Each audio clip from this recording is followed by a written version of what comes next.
चीन, America, Europe, Britain और तमाम एशियाई देश सब भारत से फॉर्मूला मांग रहे हैं कि आपके पास ऐसा कौन सा फॉर्मूला है, ऐसा कौन सा जिन है जिससे तुम ये चमत्कार कर रहे हो। क्योंकि ऐसे हालातों में ये कारनामा करना कोई चमत्कार से कम नहीं है। क्योंकि आप जानते ही हैं कि पिछले एक महीने में क्या हुआ है पूरे वर्ल्ड मार्केट में। आप दुनिया के किसी भी देश का शेयर मार्केट उठाकर देख लो, लिटरली ब्लड बात हुआ है। सारे के सारे शेयर मार्केट बहुत ही भयंकर तरीके से गिरे हैं। अमेरिका, चीन के हालात तो कुछ ऐसे हैं कि एक दिन के अंदर ही अमेरिका के स्टॉक मार्केट में से करीबन $4 ट्रिलियन साफ हो गए। वहीं बात करें चीन की तो चीन के $1.5 ट्रिलियन मार्केट में से ऐसे घटे जैसे कि गधे के सिर से सींग। और इन सारी घटनाओं के पीछे एक दो कारण नहीं है, ढेर सारे कारण हैं। फिर चाहे वो बांग्लादेश का क्राइसिस हो या फिर इजराइल हमास का युद्ध हो या फिर खतरा हो ईरान और इजराइल के युद्ध का। इसके अलावा रूस यूक्रेन का पूरा लफड़ा तो चल ही रहा है और इसी के ऊपर जापान ने अपनी मुद्रा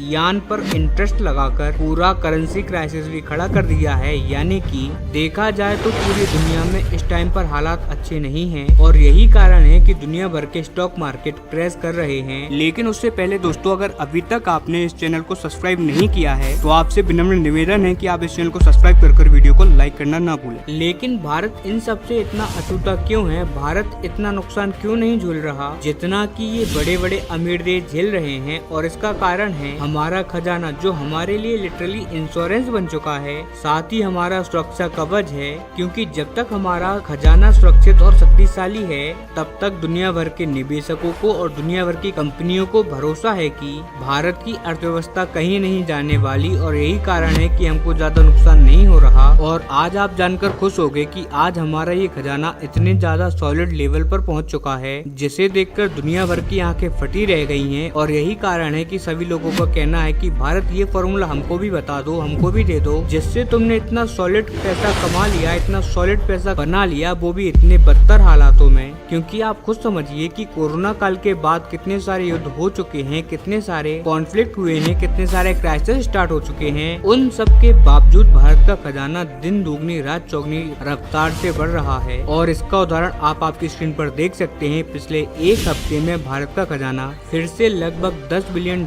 का उछाल ले चुका है। और ये रकम बहुत ज्यादा बड़ी है। अगर हम भारतीय करेंसी में बात करें तो ये तकरीबन 84,000 करोड़ रुपए यानी कि 84,000 करोड़ रुपीस मात्र एक हफ्ते में भारतीय खजाने पर बरसे हैं। और इसी के साथ भारतीय खजाना इस बार फिर से ऑल टाइम हाई को फिर से छू चुका है। करीबन $675 के पार जा चुका है। और अब हम $25 बिलियन ही दूर खड़े हैं $700 बिलियन के मार्क को छूने में। और आप यकीन मानिए ये कोई चमत्कार से कम नहीं है। क्योंकि पिछला एक हफ्ता ग्लोबल इकोनॉमी के लिए पिछले 3 सालों में सबसे ज्यादा बदतर गया है। इतना बुरा हफ्ता कभी भी नहीं देखा दुनिया ने। और उसके बावजूद हमारे खजाने में करीबन $10 बिलियन ऐड हुए हैं। और इसीलिए दुनिया हैरान है। क्योंकि जहाँ पर दुनिया के अमीर ताकतवर देश जो कि वर्ल्ड इकोनॉमी को कंट्रोल करते हैं वो अपनी अर्थव्यवस्था को नहीं बढ़ा पा रहे, खजाने को नहीं बढ़ा पा रहे हैं, वहीं दूसरी तरफ भारत है जो कि नए नए कीर्तिमान स्थापित कर रहा है। और यकीन मानिए ये केवल खजाना नहीं बढ़ रहा है बल्कि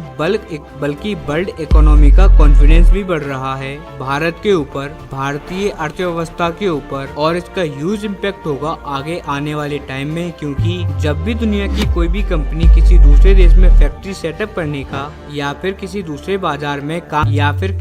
बाजार में काम करने के लिए सोचेगी तो भारत होगी सभी की पहली प्रायोरिटी। क्योंकि उनको पता होगा कि भारत के पास एक सॉलिड खजाना है। अगर इस देश की इकोनॉमी को कुछ भी होता है तो मैं जो भी पैसा यहाँ पर लगाऊंगा वो पैसा नहीं डूबेगा। इनके पास इतना सॉलिड खजाना है कि इनकी अर्थव्यवस्था संभल जाएगी और हमारा पैसा सेफ होगा। जो भी हम फैक्ट्री स्टैब्लिश करेंगे वो बड़े ही मजे से खड़ी रहेगी और काम करती रहेगी।